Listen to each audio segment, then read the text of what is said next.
In order. Jenkins. Here. Harden. Here. Hahn. Here. Monahan. Here. Pearl. Here. I pledge allegiance to the flag of the United States of America and to the republic for which it stands, one nation, under God, indivisible, with liberty and justice for all.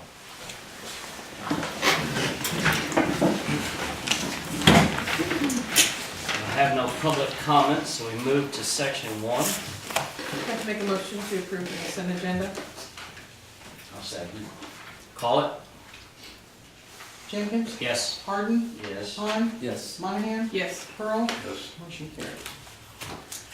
With no unfinished business, we move to section 3, and this evening we have a presentation by the Kiwanis, the South Park presentation. So we will, I'm assuming Susan, you are taking the lead. So we'll have our superintendents.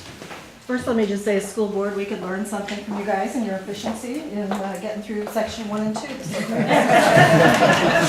make that observation.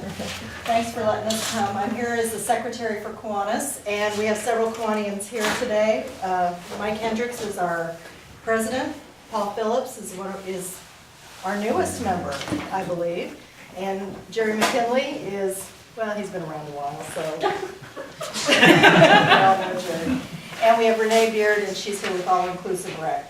So as you know, Kiwanis finished up the Weedman Park project. It looks great.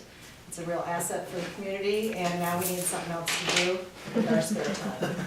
So we have, we know that South Park is kind of a priority for you guys in terms of you want to get water out to the park, you want to do some more things out there. And we think that there's a lot of potential. We've looked at some of the plans. Mike was able to dig up some stuff back from, what club was that you were in years ago? JC's. Yeah. And some plans that were in place 2 or 3 decades ago. And so anyway, what we would like to do is, first of all, we want to start out with organizing a cleanup at South Park this spring. So there's a running trail back there, which many of you probably know. It was news to me about 6 months ago.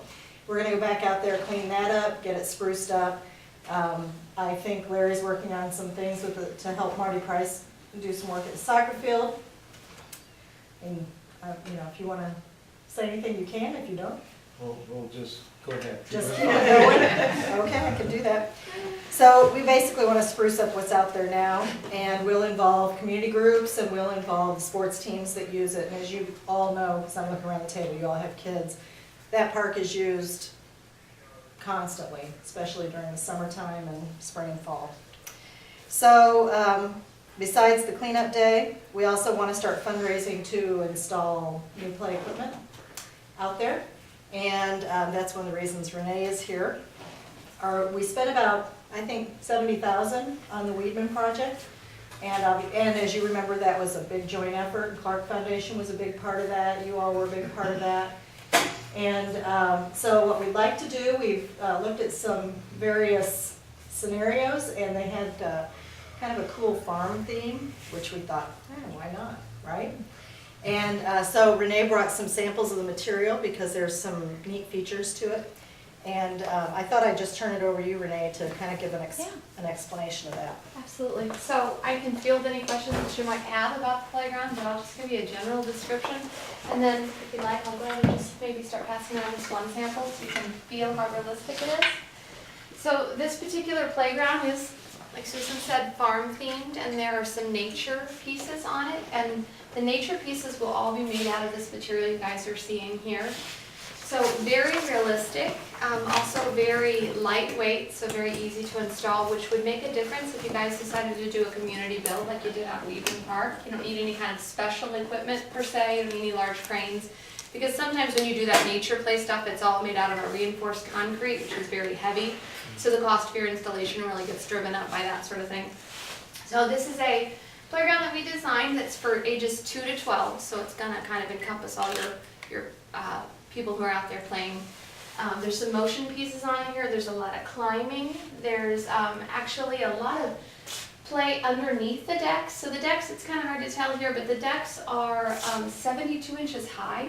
So you have a real sense of playing underneath the deck, and all of those pieces that are underneath are all ADA accessible, so it's really an inclusive playground as well, so it meets those needs. There's also an ADA transfer station around the back, right here. So it is all accessible for wheelchair use as well. It's all ADA compliant. We have some motion pieces in the back, the Spring Riders. This is also a motion spinner. We've got some swings included, and then your nature pieces are up front. We have kind of a clubhouse theme going on, some pods for balance. And then underneath here, we actually have a Tapatoon panel, which is going to give you some motion or some music play on the playground as well. So we've tried to really take. There's no real equipment out there right now. I think you guys moved what you had out at Weedman Park, so there's not a lot of play out there right now. So we tried to, like, in one shebang, kind of get your climbing, your sliding, your motion, you know, your imaginative play. This playground is large enough that it kind of encompasses all of the play groups. Anything I can answer about a community build or? I have a question about the Tapatoon. Uh-huh. Is it like, you press a button and you hear music? No, it's actually, it's just chimes, so there's Okay, a scale. You they can make- actually tap It's out. not anything that's electronic or anything, No. they make their own music? They Okay. make their own music, yeah, and it's a full scale. It's a full scale, so you could actually tap out a song on it. Now, it is commercial. It's in a lot of parks, and there's not a lot of maintenance, even though there are more moving parts to it. But it is chime-based. Anything else? How much area does it cover? How much area does it cover? That's a good question. We have a 2D here somewhere. I want to say it's like 135 by 50, and that's just off the top of my head. Sure. We do have an overview of it. Okay. I think that when I was out at the park, we kind of talked about putting it would be to the south side of the ball fields. Is that correct? I think it would be closer to as you come in the entrance, it would be before you got to the ball fields. I think that's the south side. So back behind like pavilion in that area back there? Exactly. So we wanted it, positioning it wise, obviously you could drop it anywhere you wanted, but ideally, when you've got older users out there using the ball fields, it's kind of nice that within the same site perimeters, parents can watch the younger users on the playground equipment. What's the time frame of putting something like that in? So what I had talked with the Kiwanis group about is a supervised install. And so we would have a certified factory installer come out, and he'd probably be out for anywhere from 3 to 4 days with a group of volunteers. And it would be well enough along that you guys were comfortable with just finishing up the loose ends. It'd probably take a week total, and that would be absolute tops. It's going to be pretty much finished outside of the surfacing being put in by the time he leaves, and that's 3 to 4 days. And what kind of money is this gonna cost to do that? The roundabout figure, and obviously this is just something that we put together. It could be larger, it could be smaller, depending on what you guys decide you wanted to do. But this is right around $78,000, and that's the playground equipment. That's delivered. That's your safety surfacing, your ADA compliant safety surfacing, and that's your supervised install as well. And that pricing, because the equipment itself alone, without the installation or delivery of any of that, is right around $77,000. But that total project cost includes a pretty hefty, about a $16,000 discount that you get by ordering through a program we have called NJPA.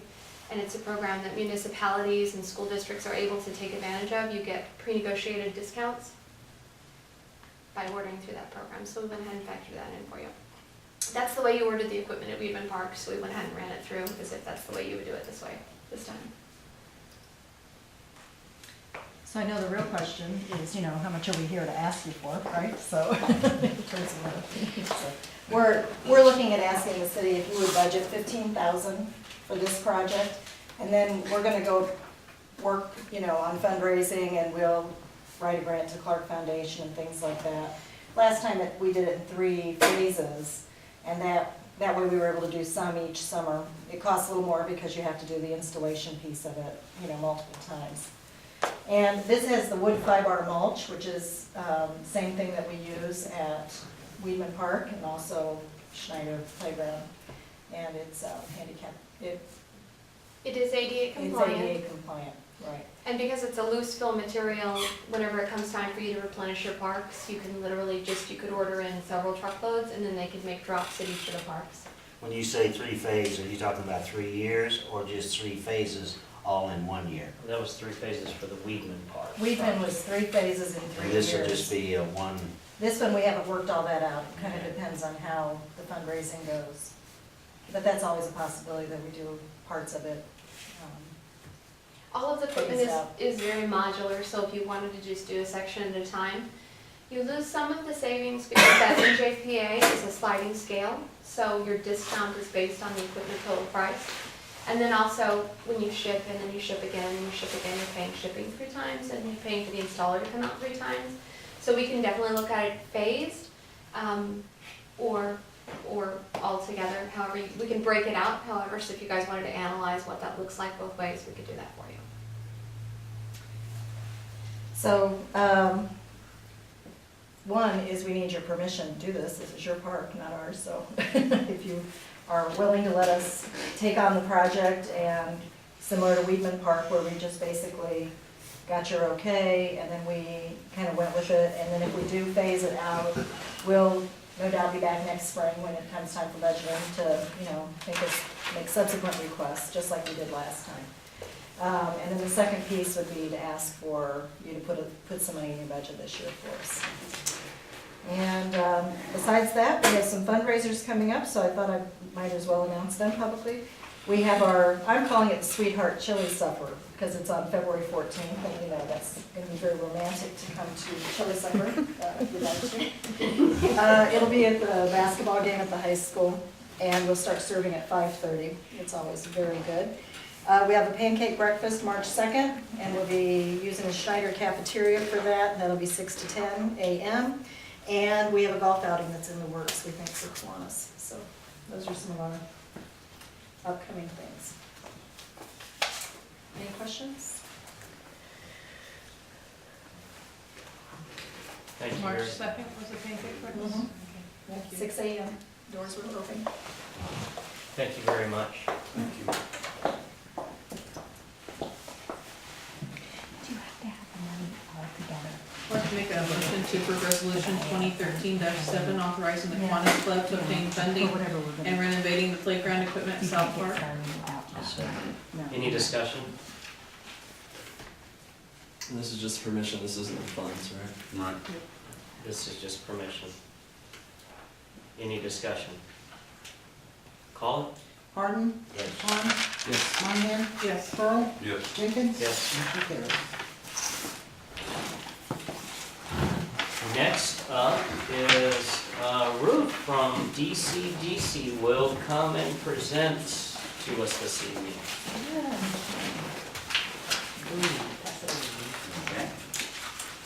Hi, it's been a whole year since I've given you an update. Mike's been around to hear what we've been up to, but we've stepped up our efforts for Farmer City and found ways of reporting some of it to you too.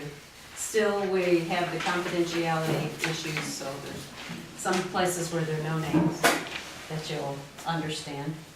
But this year I brought Mark over more. Mark Killo is a volunteer who's been helping us look for properties and helping us with entrepreneurs and helping us match the two of them together in many cases. We've been over here weekly, either both of us or one of us. We work with property owners, work with local realtors.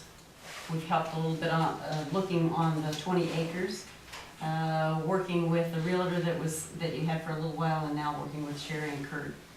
We talked to a hotel chain that's still an opportunity, we hope. Shopco said no. It's good to hear a no once in a while instead of a maybe. At least you know when to move on. And at least you know we keep trying. We've worked at marketing Jonathan Fields building and some of these other buildings that I've got listed here.